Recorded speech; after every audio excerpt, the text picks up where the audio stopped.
તારા જેવા મોઢા હાથે વાતો કરીને મારે કાઢી હું લેવાનું. વાત તારી હાજી, પણ એક વાત કહું, મોબાઈલ આવ્યા પછી કે મોણો અતડો થઈ ગયો, કઈ એકબીજાના કોન્ટેક્ટમાં જ નહીં રહેતા. બાકી તારી વાત તો સાચી છે ભૂરા, કારણ કે મોબાઈલ આવ્યા પછી જ બધા ડખા પેદા થયા. બાકી પહેલો શું જમાનો હતો યાર. એ ગોમમાં ગિલ્લી દંડા રમતા, ભમેડા રમતા, લખોટી રમતા, સાપો રમતા, કબડ્ડી રમતા, ગિલ્લી દંડા, તે જૂની રમતો રમતા. પહેલો મોડો પૈસા નતા, બાકી જીવનમાં મોજે મોજ હતી ભાઈ. હાજી વાત છે. હા, તારે પૈસા છે પણ મોજ નહીં. પણ તારે તો સારી બચત થઈ ગઈ. કંકોડાની બચત.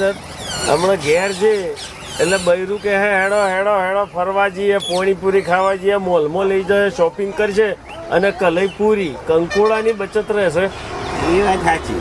માં જેવું રાખવાનું, વડા જેવું સુખ નહીં, દેવા જેવું દુઃખ નહીં. બરાબર.